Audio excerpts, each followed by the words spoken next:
जरूरी। ओम शांति।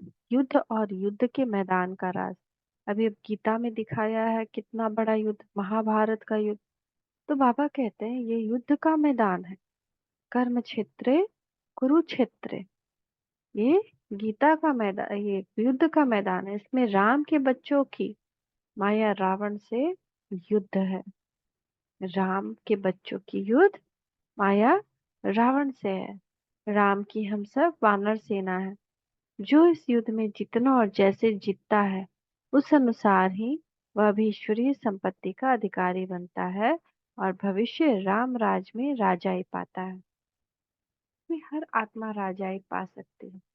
हर आत्मा अपने लिए राजाई पाने के लिए लड़ रहे हैं। वहाँ सिपाही राजा के लिए लड़ते हैं, परंतु यहाँ हर एक अपने लिए लड़ता है। ये लड़ाई भी गुप्त है, इसके अस्त्र शस्त्र भी गुप्त है और राजाएं भी गुप्त है।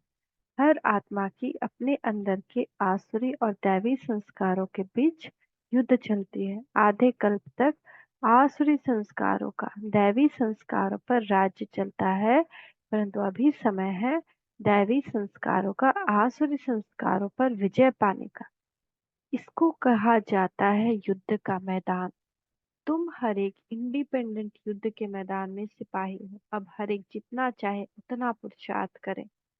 राजाई में उच्च पद पाना, यह पुरुषार्थ करना। बाकी बाप सेकंड में जीवन मुक्ति देते हैं। साकार बाबा 8-9-2004 रिवाइज्ड। अभी तुम माया पर जीत पाने के लिए युद्ध करते हो। युद्ध करते करते फेल हो जाते हो तो त्रेता में चले जाते हो। साकार बाबा 22 नवंबर 2005 रिवाइज्ड। अगर हम माया से युद्ध करते करते फेल हो जाते हैं तो हम त्रेता में चले जाते हैं। रावण को जीतने का यह युद्ध का मैदान। थोड़ा भी देह का अभिमान ना है, मैं ऐसा सर्विस करता हूँ, ये करता हूँ। हम तो गॉडली सर्वेंट है, सबको पैगाम देना ही है। साकार बाबा 26 नवंबर 2004 रिवाइज्ड। अभी तुम समझते हो माया से युद्ध कैसे चलती है। तुम ही जानते हो अभी हमको माया से युद्ध करनी है। बाप कहते हैं तुम्हारा सबसे बड़ा दुश्मन है ही काम विकार। योग बल से इस पर विजय पाते हो। साकार बाबा 25 नवंबर 2004 रिवाइज्ड। विघ्नों का सामना करने के लिए पहले चाहिए परखने की शक्ति, फिर चाहिए निर्णय करने की शक्ति। निर्णय के बाद ही सहन शक्ति धारण कर माया का सामना कर सकेंगे। हार से बचने के लिए परखने की शक्ति और निर्णय करने की शक्ति को बढ़ाना है। अशरीरी निराकारी और कर्म में न्यारापन निर्णय शक्ति को बढ़ाने के लिए बहुत आवश्यक है। अव्यक्त बाप दादा 26-6-69। बाप कहते हैं तुम बच्चे बनेंगे तो देहाभिमान की और काम क्रोध की आदि की बीमारी बढ़ेगी। नहीं तो परीक्षा कैसे हो। यह युद्ध का मैदान है, इसमें डरना नहीं है कि पता नहीं तूफान में ठहर सकेंगे कि नहीं।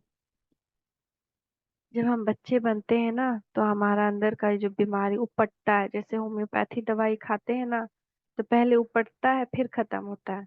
ऐसे कहते हैं ना होम्योपैथी दवाई के लिए कि पहले ये बढ़ता है फिर घटता है। तो ऐसे ही ये भी है कि जब भी हम बाबा के बच्चे बनते हैं तो और अंदर का क्रोध, काम, देह अभिमान, बहुत सारे संकल्प आएंगे जो कभी नॉर्मल लाइफ में नहीं आए। तो साकार बाबा 13-12-2004 रिवाइज्ड। महारथी अर्थात इस रथ पर सवार अपने को रथी समझे।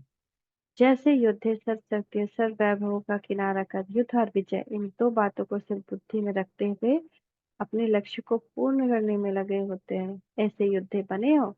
योद्धे कभी भी आलस्य और बेलेपन की स्थिति में नहीं रहते, कभी शस्त्रों के बिना नहीं रहते, भय के वशीभूत नहीं होते। अव्यक्त बाप दादा 13 जून 1973। एक तो संग्रह करने की शक्ति और दूसरी संग्राम करने की शक्ति। संग्रह करने की शक्ति भी अति आवश्यक है। जिसमें जितना ज्ञान रत्नों का संग्रह करने की शक्ति है उतना ही उसमें संग्राम करने की भी शक्ति रहती है। अव्यक्त बाप दाता 18 मार्च 1971। रुस्तम ने माया के भी रुस्तम होकर लड़ने का राज। बाबा कहते हैं बच्चे तुम अभी मैदान में हो और तुम्हारी युद्ध माया से है। माया भी रुस्तम से रुस्तम होकर लड़ती है। जैसा पहलवान होता है वह अपने समान पहलवान से ही लड़ना पसंद करता है। कोई भी पहलवान अपने से अति कमजोर से और अपने से बहुत अधिक बलवान से लड़ने की इच्छा नहीं लड़ता है। इसलिए गायन है, वैर भाव और प्रीत समान वाले से ही होती है और निभती है। इसमें कुछ भी खर्चा नहीं है। कुछ भी खर्चा आदि करते हैं सो तो अपने लिए करते हैं। इसमें पाई का भी खर्चा नहीं है। तुम्हारी लड़ाई है गुप्त योग बल की।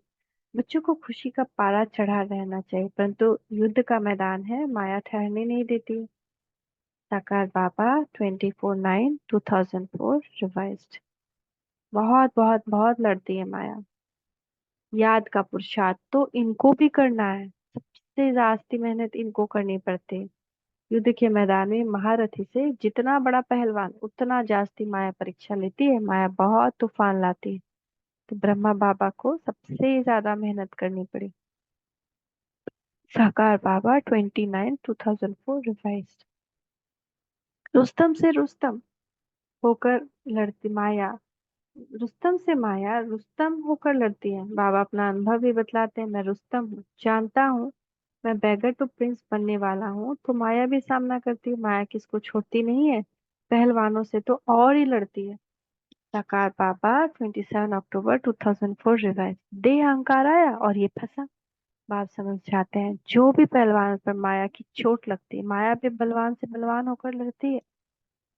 साकार बाबा तुम जैसे दो साकार बाबा 10 नवंबर 2004 रिवाइज। जैसे दो मुक्केबाजी हो रही है, तो मुक्के पहला जो दूसरे पे जीतना चाहता है वो उसका वीक पॉइंट देखता है ना, और उसको उसके वीक पॉइंट पे अटैक करता है। ऐसी माया माया देखती है इनकी कमजोरी क्या है, कौन सी बात इनको तुरंत उग्र बना देती है, कमजोर बना देती है। वो माया वही बात लेकर के आती है। तो इसलिए माया से बचने के लिए अपनी कमजोरी अगर हम मिटा दें तो बस माया नहीं आ सकती। तो रुस्तम से माया भी अच्छी रीति रुस्तम होकर लड़ती है, कच्चे से क्या लड़ेगी। माया भी समर्थ है ना। तुम बच्चों को उस्ताद मिला हुआ है, माया को पहलवान देखकर हार्ट फेल नहीं होना चाहिए। तो हमको उस्ताद हमको माया से लड़ने की तरकीब बता रहे हैं। भगवान हमारे उस्ताद बने हैं, वो हमको सिखा रहे हैं माया से कैसे लड़ो। तो इसलिए माया को की सिचुएशंस को देख करके हार्ट फेल नहीं होना चाहिए। साकार बाबा 13/5/2005 रिवाइज्ड। बाप कहते हैं बच्चे ये युद्ध का मैदान है, इसमें होपलेस नहीं होना चाहिए। याद के बल से ही माया पर जीत पानी है, जो करेगा सो पाएगा। साकार बाबा 9 जुलाई 2005 रिवाइज। देह अहंकार बहुत आ जाता है, माया भी रुस्तम से रुस्तम होकर लड़ती है। पहलवान जरूर पहलवान से ही लड़ेंगे, इसलिए बड़ा खबरदार रहना, गंभीर हो रहना। माया तैयार हो बैठी है, देखिए कौन से योग में ढीले हैं, झट उनको वार करेगी। साकार बाबा 18/11/1969 रिवाइज्ड।